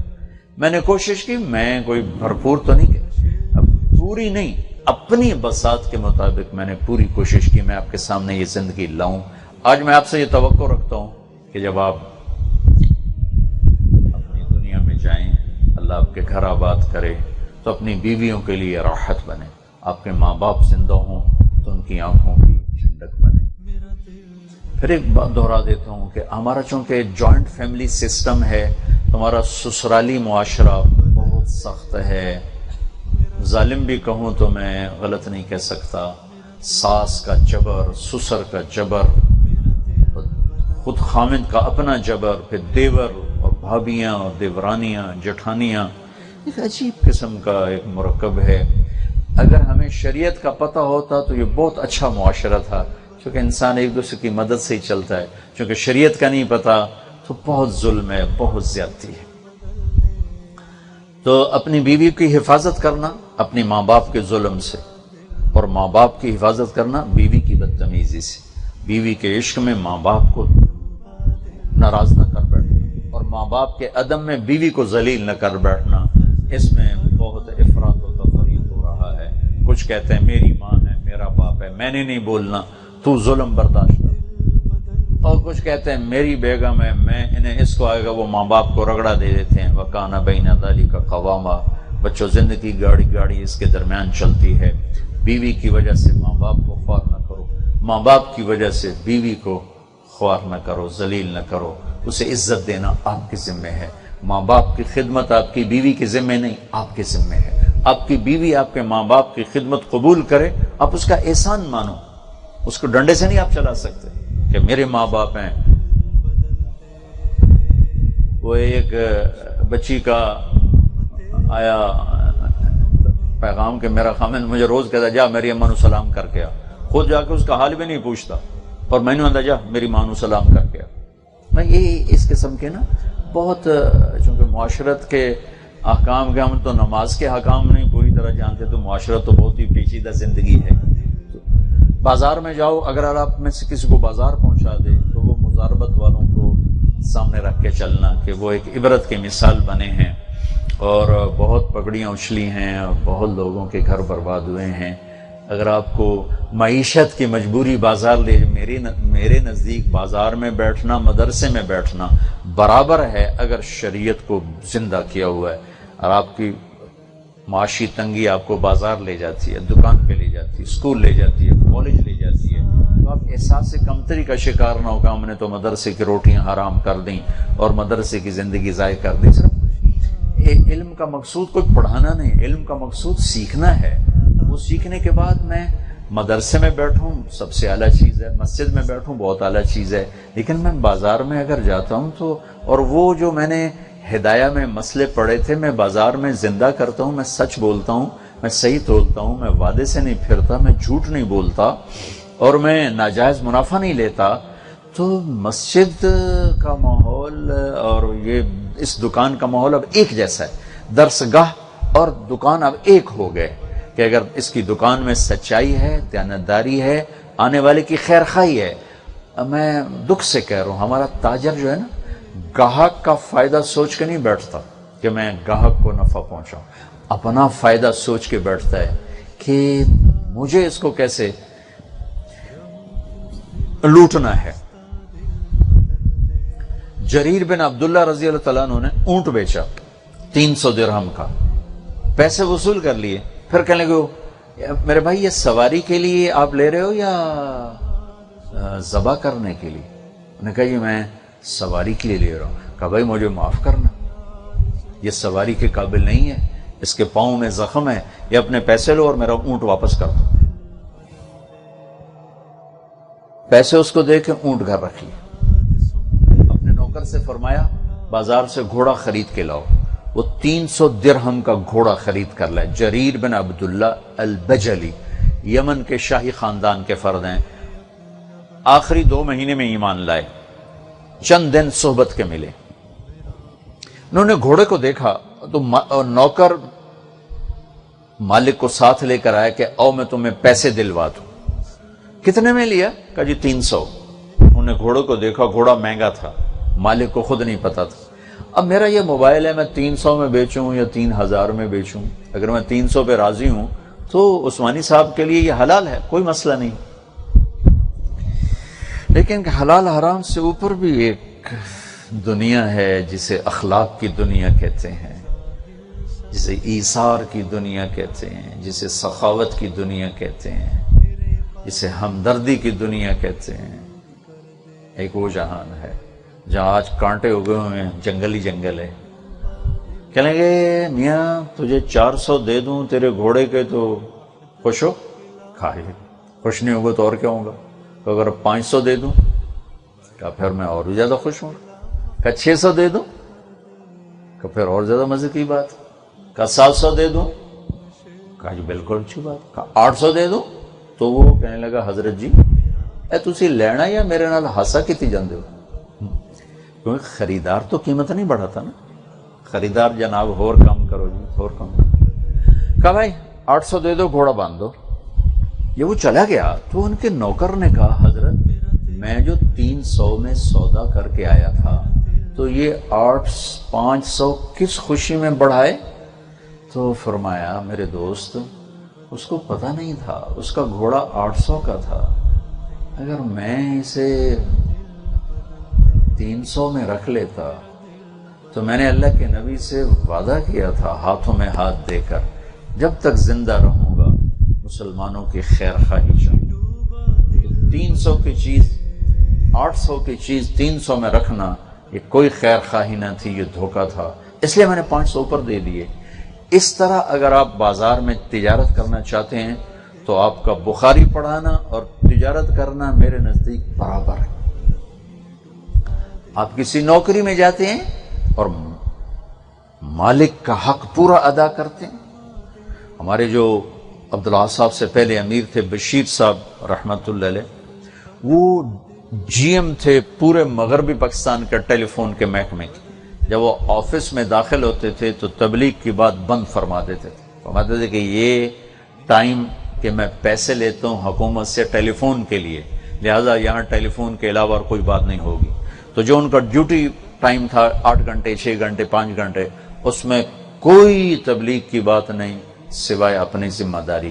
جو ہی دفتر کی دہلیز سے باہر نکلتے کہ بس بھائی دفتر کا ٹائم ختم، اب کوئی فون کی بات نہیں ہوگی، اب صرف تبلیغ کی بات ہوگی۔ اگر اس طرح آپ کسی نوکری میں جاتے ہیں تو آپ کا بخاری پڑھانا اور آپ کا نوکری کرنا میرے خیال میں یہ اللہ کے قرب کا وہ بھی ذریعہ ہے، یہ بھی ذریعہ ہے۔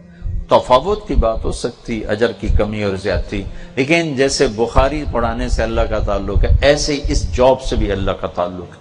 آپ کے پاس پیسہ کوئی نہیں، اب آپ ہاتھ توڑ کے مزدوری کرتے ہیں، اپنے ہاتھوں سے مزدوری کرتے ہیں۔ تو مسلم شریف کی روایت ہے صبح سے شام تک اپنے ہاتھوں سے جو کمائی کرتا ہے بچوں کو کھلانے کے لیے اس کے اس دن کے سارے گناہ معاف ہو جاتے۔ سعد بن معاذ رضی اللہ تعالیٰ عنہ اللہ کے نبی کے سامنے بیٹھے تھے تو آپ کی نظر پڑی ہاتھوں پر نشان تھے سخت سخت، تو آپ نے کہا سعد تیرے ہاتھ ایسے سخت کیوں ہیں؟ کہ یا رسول اللہ بچوں کے لیے مزدوری کرتا ہوں تو یہ مزدوری کرتے کرتے میرے ہاتھ سخت ہو گئے، تو مجھے دیکھو۔ آپ نے ان کا ہاتھ پکڑا اور یوں بوسہ لیا اور فرمایا کہ بچوں کو حلال کھلاتے ہوئے جو ہاتھ ایسے ہو جاتا ہے اس پہ جہنم کی آگ حرام ہو جاتی ہے۔ تو دین کے کام کا تصور یہ نہ رہے کہ صرف مدرسے پڑھانا یا کسی خانقاہ میں بیٹھنا یا دارالافتاء میں بیٹھنا یہ دین کا کام ہے۔ ہر لمحہ ہمارا دین ہے اگر اللہ اس کے رسول کی اطاعت کے ساتھ، اللہ اس کے رسول کے حکم کے۔ سلطان محمود غزنوی نے 35 سال حکومت کی اور دنیا کا سب سے بڑا حکمران تھا اپنے زمانے کا۔ 416 ہجری میں اس کا انتقال ہوا۔ 1974 میں زلزلہ آیا، اس کی قبر پھٹ گئی، قبر کھول کے دیکھا تو اس طرح قبر میں پڑا تھا جیسے کوئی آج میت کو رکھ کر گیا ہو، کفن بھی میلا نہیں ہو، کفن بھی۔ 35 سال کی حکومت کے بعد 1000 برس گزر گیا، قبر کی مٹی نے اس بندے کو ہاتھ نہیں لگایا۔ تو اگر آپ دنیا کے شعبوں میں اللہ کے حکموں کو سامنے رکھ کر چلتے ہیں، بخاری پڑھانا بھی جنت کا ذریعہ ہے، اور دکان بھی اور اسکول بھی اور کالج بھی اور ریڑھی لگانا۔ اور تلمبے میں نے بچے اکٹھے کیے جو پڑھ کے فارغ ہوئے، تو میں نے یہ تھوڑا سا مضمون بیان کیا تو ایک بچے کا فون آیا کہ جی میں بڑا احساس سے کمتری کا شکار تھا کہ میں نے دین پڑھ کے بھلا دیا، میں پھیری لگاتا ہوں، غریب بچہ ہوں، غریب ہوں، اپنا گھر بھی کوئی، میں پھیری لگاتا ہوں، تو آپ کی باتیں سن کر مجھے بھی حوصلہ ہو گیا کہ میں بھی دین کا کام کر رہا ہوں۔ ایک نوجوان کھڑا تھا، صحابہ نے کہا یا رسول اللہ اگر یہ اللہ کے راستے میں ہوتا تو کتنا اچھا ہوتا، تو آپ نے فرمایا تم نے اللہ کا راستہ اتنا مختصر کر دیا ہے، اگر یہ بچوں کو پال رہا ہے تو یہ اللہ کے راستے میں ہے، اگر یہ ماں کے لیے کما رہا ہے تو یہ اللہ کے راستے میں ہے، اگر یہ اپنے گھر والوں کی خبر گیری کر رہا ہے تو یہ اللہ کے راستے میں ہے۔ ایسے ایک سفر میں حضرت عمر نے ایک نوجوان دیکھا بڑا حسین، تو آپ نے کہا یا رسول اللہ یہ اللہ کے راستے میں ہوتا تو کتنا اچھا ہوتا، تو آپ نے کہا عمر تو نے اللہ کا راستہ اتنا چھوٹا کر دیا۔ آپ نے کہا او بچے ادھر آؤ، آ گیا۔ آپ نے فرمایا بھائی کیا کرتے ہو؟ کہا یا رسول اللہ میری بوڑھی ماں ہے اس کی خدمت کرتا ہوں۔ کہا تم اللہ کے راستے میں ہو۔ تو اللہ کا راستہ صرف مدرسہ نہیں، خانقاہ نہیں، تبلیغ نہیں، بازار جانا بھی اللہ کا راستہ ہے اگر سچائی ہو۔ زندگی کے جس شعبے میں جانا، سچ بولنا اور امانت۔ میں مولانا سید خان صاحب رحمۃ اللہ علیہ کے پاس بیٹھا تھا، مولانا عمر صاحب رحمۃ اللہ علیہ تشریف لائے، مولانا یوں کر کے بیٹھے تھے، مولانا عمر صاحب اس طرف آ کے بیٹھے، انہوں نے بھی سفید کرتا پاجامہ پہنا تھا، مولانا سعید خان صاحب نے سفید کرتا، سفید پاجامہ، سفید ویسٹ کوٹ، گرمیاں تھی، اور سفید پگڑی، اور مولانا یوں کر کے بیٹھے ہوئے، وہ ادھر آ کے بیٹھے۔ حضرت کچھ ارشاد فرمائے تو فرمایا میرے نزدیک سارا دین دو صفتوں کا نام ہے، ایک صدق اور ایک امانت، ایک سچائی اور ایک امانت۔ تو آپ زندگی کے جس شعبے میں جانا، سچ بولنا، جھوٹ نہ بولنا، وہ مولوی والا چکر نہ چلانا، توریہ جس کو تم کہتے ہو، توریہ کر لو، توریہ، وہ چکر بھی نہ چلانا، سچ بولنا۔ یہ بھی جان بچانے کے لیے ٹھیک ہے، دھوکہ دینے کے لیے توریہ۔ اکبر کے زمانے میں ایک مفتی تھے، 5 انگلیاں برابر نہیں ہوتی، جب اللہ نے مال بہت دیا تھا، جب 11 مہینے پورے ہو جاتے اور 12واں شروع ہوتا تو سارا مال بیوی کو ہدیہ کر دیتے۔ جب بیگم کے 11 مہینے ملک کے پورے ہو کے 12واں مہینہ شروع ہوتا تو وہ میاں کو ہدیہ کر دیتے۔ تو مفتی صاحب نے اپنے فتوے کو کہاں استعمال کیا؟ پیسہ بچانے کی۔ اب زکوٰۃ نہ ان پہ فرض نہ ان پہ فرض، کیوں جی مفتی صاحب؟ ٹھیک ہے نا؟ ہے جی؟ اب انہوں نے چکر چلایا لیکن موت پہ کلمہ چھن گیا، کفر پہ موت آئی۔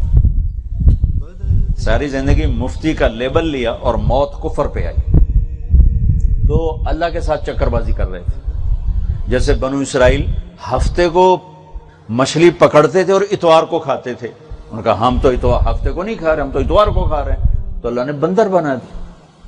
اب یہاں بندر والا قصہ تو ہے نہیں اللہ کے نبی کے تو فعل، تو اللہ تعالیٰ نے ایمان سلب فرما لی، کفر پہ موت آئی، مفتی دلی اور مرے کفر پر۔ تو توریہ نہ کرنا، اگلے وقت کچھ سمجھے تم کچھ مراد لے رہے ہو، سچ بول، سچائی کے ساتھ اللہ ہے، الصدق ینجی والکذب یہلک، سچ نجات دیتا ہے، جھوٹ ہلاک کرتا ہے۔ اور اس زبان کے بول کو ساری زندگی میٹھا رکھنا، جب کبھی کڑوا ہو جائے تو اللہ سے بھی معافی مانگنا، جس کے ساتھ کر بیٹھو اس سے بھی معافی مانگنا، چونکہ انسان ایک حال میں ہمیشہ نہیں رہتا، کبھی اوپر کبھی نیچے، کبھی گرم کبھی نرم۔ تو جب کبھی ہو جائے شدت سختی، معافی مانگنا۔ اللہ معاف کرنے والوں کو خود معاف کرتا ہے۔ اور بس ایک آخر میں حدیث سناتا ہوں، آج بڑے زمانے کے بعد اچانک یاد آئی، بھولا ہوا تھا۔ آپ نے حضرت انس سے فرمایا یا بنی ان استطعت ان تصبح وتمسی وليس في قلبك غش لأحد فافعل، ثم قال وذلك من سنتي ومن أحب سنتي فقد أحبني ومن أحبني كان معي في الجنة۔ میں یوں ترجمہ نہیں کرتا ہوں، اس میں سے جو نکل رہی ہے بات وہ بتاتا ہوں، اس لیے میں شروع سے نہیں شروع کرتا ہوں، یہاں سے شروع کرتا ہوں۔ ذالک، اے انس بیٹے تمہیں اپنی ایک عظیم الشان سنت بتاؤں، عظیم الشان سنت۔ ہم مولوی صرف پگڑی میں اٹکے ہوئے ہیں، مسواک میں اٹکے ہوئے ہیں، سرمے میں اٹکے ہوئے ہیں، بیٹے انس تمہیں ایک عظیم الشان سنت بتاؤں، وذالک من سنت، کیا ہے؟ کہا میرے بیٹے صبح و شام اپنے دل کو لوگوں کے بغض سے صاف کرتے رہنا، صبح و شام اپنے دل میں کسی کا کھوٹ نہ آنے دیں، جب آئے نکالو، غصہ، کھوٹ، نفرت، حسد، بغض نکالتے جاؤ نکالتے جاؤ نکالتے جاؤ۔ یہ میری عظیم الشان سنت ہے، جو میری اس سنت سے پیار کرے گا مجھ سے پیار کرے گا، جو مجھ سے پیار کرے گا جنت میں میرے ساتھ ہوگا۔ میں آپ سے لمبی بات نہیں کرنا چاہتا، آپ کی تقسیم اسناد بھی ہے، کھانا بھی ہے، مجھے صبح سویرے سفر ہے، میں نے کراچی جانا ہے، لمبی بات نہیں ہو سکتی، بس یاد دہانی کے طور پر چند باتیں آپ کی خدمت میں پیش کر دی ہیں، یاد کرتے رہو گے تو یاد آتی رہیں گی۔ ایک دفعہ دروس زندگی کے نام پر میں نے کئی دن مسلسل بات کی تھی، وہ کہیں مل جائے تو اس کو رکھو اپنے پاس، اسے پڑھتے رہو۔ اس وقت ایک رو میں باتیں بہت سی آئی تھیں، اب تو وہ پوری یاد بھی نہیں ہیں، لیکن وہ زندگی کا بہت بڑا سرمایہ ہے، اگر آپ کو یاد رہ جائیں تو آپ کے لیے بہت مفید ہوں گی۔ اور کہیں آپ کو پڑھانے کا موقع ملے ٹھیک ہے، نہیں ملتا تو ذاتی مطالعہ نہ چھوڑنا میرے عزیز، مطالعہ۔ مجھے میری زندگی کا سب سے بڑا دکھ یہ ہے کہ میرا مطالعہ چھوٹ گیا ہے، میں کتابوں سے لپٹ کے رونے لگ جاتا ہوں، آج بھی میرا یہ حال ہے کہ میں کتابوں سے لپٹ کے رونے لگ، بچوں کی طرح روتے، جیسے بچے چیزوں سے لپٹ کے روتے ہیں، میں اپنی کتابوں سے لپٹ کے روتا ہوں ہچکیوں کے ساتھ، کہ مجھے کثرت اسفار اور کثرت ملاقات اور لوگوں کا وقت بے وقت آنا ملنا، اور پھر اس کے ساتھ سر درد، اس نے مجھے توڑ دیا ہے، میں پڑھ نہیں سکتا ہوں، یہ میری زندگی کا سب سے بڑا درد ہے۔ میں آپ سے کہتا ہوں مطالعہ ساری زندگی کرتا ہے۔ مولانا سید خان صاحب رحمۃ اللہ نے یوں سامنے بٹھا کے فرمایا تھا مطالعہ نہ چھوڑنا، فرمایا تھا حیات الصحابہ کو 10 دفعہ پڑھنا، میں نے 5 دفعہ پڑھی، 5 دفعہ کا مقروض ہوں، لیکن اب پڑھی نہیں جاتی۔ تو یہ عرض کروں گا مطالعہ ضرور، کچھ وقت قرآن کا مطالعہ، کچھ وقت حدیث کا مطالعہ، کچھ وقت سیرت کا مطالعہ، کچھ وقت فقہی کتابوں کا مطالعہ، کچھ وقت عربی ادب کا مطالعہ، کچھ وقت سیرت السلف، اپنے سلف صالحین، اپنے اکابرین کی سیرت کا مطالعہ، یہ ملا جلا ہو۔ اب کسی کا ذوق فقہ کا بن جائے گا ٹھیک ہے، اس کو زیادہ کر لے، لیکن ان چیزوں کو ساتھ ضرور شامل کرے۔ کسی کا ذوق قرآن کا بن جائے گا، وہ ضرور اس میں چلے، لیکن تھوڑا تھوڑا اس کو ساتھ رکھے۔ کسی کا ذوق حدیث کا بن جائے گا، وہ اس کو آگے رکھے، باقی چیزوں کو ساتھ رکھے۔ کسی کا ادبی ذوق بن جائے گا، کسی کا شعر کا ذوق بن جائے گا، کسی کا تحریری ذوق بن جائے گا۔ ساری چیزوں میں تو آدمی مکمل نہیں ہوتا ہے، کسی ایک میں ہی آدمی آگے بڑھتا ہے، لیکن باقی چیزوں کو ساتھ رکھنا، کبھی شعر، کبھی ادب، کبھی فقہ، کبھی حدیث، کبھی تفسیر، کبھی سیرت، کبھی حیات الصحابہ، کبھی سیرت الصالحین، صفت الصفوہ ابن جوزی کی کتاب، ایسے سیر و اعلام من نبلا، یا اور ہمارے بر صغیر کے اکابر علماء، راسخین، صوفیاء، جن کی جتنی ملے کرتے رہنا، سیکھتے رہنا، سیکھنے کی کوئی حد نہیں، مرتے دم تک انسان سیکھتا ہے اور سیکھنے کی کوئی حد نہیں ہوتی۔ اور میرے عزیزو، اپنے تجربات سے مطلب اپنے وہ بھی آپ کے ساتھ شیئر کرتا ہوں، لوگوں کے لیے راحت بننا، دکھ نہ بننا۔ کیا مطلب؟ کسی پر ایسا بوجھ نہ بننا کہ وہ آپ سے تنگ پڑ جائے،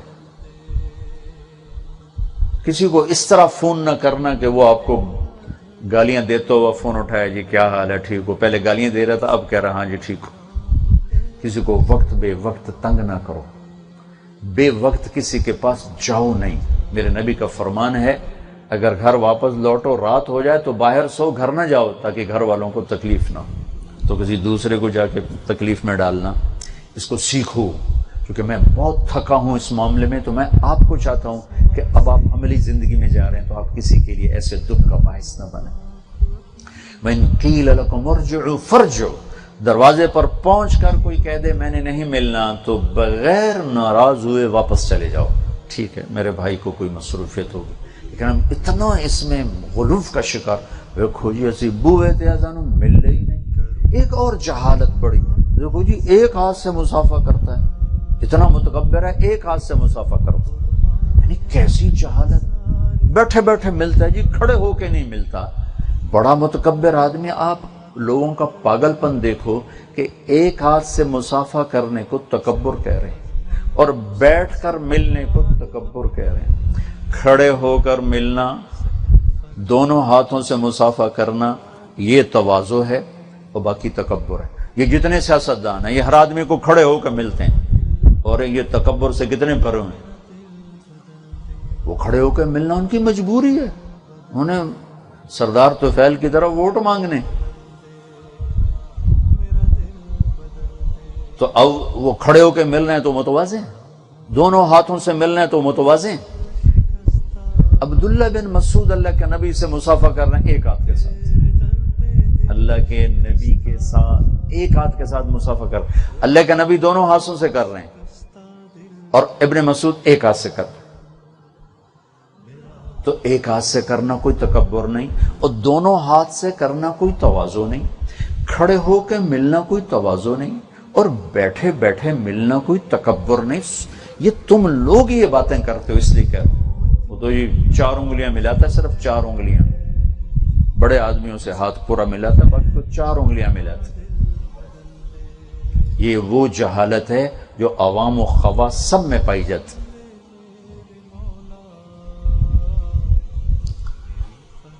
ایک آدمی مصروف ہے، تمہیں ایک ہاتھ ملا کے چلا جاتا ہے تو اتنی بات پہ اسے متکبر کہہ دو گے؟ میں سویا ہوا تھا، تو ایک پٹھان نے آ کے نا دھڑ دھڑ کی، میں اٹھ کے بیٹھا، کہتا دعا کوا دعا کوا۔ پٹھانوں کی عادت ہے ہاتھ اٹھواتے ہیں زبردستی، اور جو زبردستی ہاتھ اٹھائے گا دعا کرے گا کہ سلواتیں سنائے گا اسے، تو دعا کوا دعا کرو۔ میں کہا اچھا انشاءاللہ کریں گے تھا تکبر دے اور اٹھ کے چلا گیا۔ اب مولوی زبیر بتائیں گے میں کہا یہ تکبر ہے۔ ارے بھائی میری تو آنکھ بھی پوری نہیں کھلی، کہتا دعا کرو، ابھی دعا کرو، اور میں کبھی کروں گا انشاءاللہ، کہا تکبر دے اور اٹھ کے چلا گیا۔ دیکھو جی ایک ہاتھ سے مسافہ کرتا، وہ کوئی انسان ہے؟ بیٹھے بیٹھے ملتا وہ کوئی انسان؟ جس آدمی نے 1000 لوگوں سے ملنا ہے وہ کیسے کھڑے ہو کے ملے گا ہر ایک سے؟ وہ ایک ہاتھ دونوں ہاتھوں سے کیسے مسافہ کرے گا؟ کسی ایک سے کرے گا، کسی 2 سے کرے گا، کسی کو کھڑا ہو کے ملے گا، کسی کو بیٹھ کر ملے گا۔ بچوں اتنی چھوٹی چھوٹی باتوں پہ لوگوں کو مت تولا کر۔ میرے نبی بھاگ کے کمرے میں آئے، حضرت عائشہ نے پوچھا کیا ہوا؟ فرمایا لوگوں سے تنگ آ کے آ گیا ہوں، لوگوں سے ستایا ہوا اندر آ گیا ہوں۔ تو بڑی چھوٹی چیزیں، بڑی چھوٹی چیزیں۔ اچھا وہاڑی اجتماع میں اجتماع ہم بیان اجتماع، اور لوگ مجھ سے مل رہے ہیں تو میں ہر ایک کو تو نہیں دیکھ سک رہا ہوں، ادھر سے آ رہا، ادھر سے ادھر سے۔ ایک آدمی نے آ کے مسافہ کیا، مجھے کیا پتا کون مسافہ کر رہا ہے، میں تو ہاتھ آگے کر رہا ہوں، میرا منہ ادھر تھا، مسافہ ادھر تھا۔ اس نے اتنا برا منایا کہ ایسا متکبر انسان کہ اس کو مسافہ کرنے کا بھی طریقہ نہیں آتا، کہ منہ ادھر ہے اور مسافہ ادھر کرتا ہے، اور اس کو یہ احساس نہیں کہ اس وقت مسافہ کرنا ہی ظلم ہے کسی کے ساتھ۔ یہ ظلم عظیم ہے کہ ایک رش میں تم کسی کو مسافے کے لیے چڑھائی کر دو۔ تو میں اس لیے کہہ رہا ہوں کہ تم یہ کام نہ کرنا۔ مفتی رفیع صاحب تشریف لائے تھے یہاں بیان کے لیے، کسی نے بچے نے مسافہ نہیں کیا، پھر انہوں نے بیان کیا، کسی نے مسافہ نہیں کیا، پھر اٹھ کے چلے، کسی نے مسافہ نہیں کیا تو وہ واپس آ گئے، کہنے لگے کہ میں نے پہلا مدرسہ دیکھا ہے جس میں کسی نے میرے ساتھ مسافہ نہیں کیا، مجھے بہت اچھا لگا، میں آپ کا شکر گزار۔ پتہ نہیں الفاظ کیا تھے، لیکن مفہوم یہی تھا کہ بھئی آپ کی بڑی مہربانی، آپ نے واقعی صحیح اخلاق کا مظاہرہ کیا، کہ مجھے تنگ نہیں کیا کہ مجھ چڑھے ہوئے ادھر سے۔ میری کتنی دفعہ جیبیں کٹ چکی، یہ بھی پچھلے مہینے جیب کٹی میری، چلو پیسے تو تھوڑے تھے، میری بعض چیزیں تھی یادداشتیں وہ اس میں چلی گئی۔ تو بچوں اتنی جلدی کسی کے بارے میں بدگمان نہ ہونا۔ مولوی بڑی جلدی بدگمان ہوتے، بہت جلدی بدگمان ہوتے، حالانکہ آپ کو تو اچھی تعویل کرنی چاہیے، آپ ہی بری تعویل کرتے۔ میں جب رائمنڈ میں ہوتا ہوں تو رش ہوتا ہے، ملنے والے آ رہے ہیں. دیکھو آنے والا اپنا وقت لے کر آ رہا ہے نا، میرا وقت دیکھ کر تو نہیں آ رہا. تو آخر میں ایک وقت میں تھکوں گا نا، بھائی مجھے کچھ آرام کرنے دو، کھانا کھانے دو. یہ تلمبے میں ایک وفد آ گیا جو تھوڑے کول بیان کرما ہونا، تسی بیان کرو جی ساڑھے جی علاقے چلو جی اب جی چیچاوت نہیں تو آگے چلو جی چلو. اب مجھے، میں بیان سے اتر کر ٹوائلٹ جا رہا تھا، پیشاب آ رہا تھا، وہ میرے ساتھ آ رہا ہے ٹوائلٹ کے دروازے تک پہنچ گیا. میں کہوں میرے نال پیشاب کرنا ہی کہ میں انہوں وکھرا کرن دے سے دروازے تک پہنچ گیا. او جی بیان دیو نا، او جی طریق دیو ساڑھے جٹ لوگ ہیں، طریق دیو جناب، طریق دیو. میں کہا رال کے پیشاب کر لے وکرے کریے، کی خیال. تو بچوں یہ باتیں آپ کو اس لیے سنا رہا ہوں کہ اس میں انتہائی شدید ابتلا ہے اور اس بہت نادانی ہے، حد درجے کی نادانی. باقی جو بچے سال کے لیے جا رہے ہیں انشاءاللہ آپ کے ساتھ رائمنڈ میں ملیں گے، وہاں آپ کو رائمنڈ میں آپ کو سننے کو ملے گی بہت سی ہدایات، اور میں بھی آتا رہوں گا. اور اب انشاءاللہ اب جائیں گے تو میں آخری اشرا میں بھی انشاءاللہ رائمنڈ دینے لگا ہوں، تو اس میں مجھے امید ہے آپ کے سے ملاقات ہو جائے گی، تو آپ کے لیے ہدایات وغیرہ سارا وہ رائمنڈ میں آپ کو سننے کو مل جائے گا. انشاءاللہ میں بھی کچھ موقع پہ عرض کرتا رہوں گا. اللہ تعالیٰ آپ کی مساعی قبول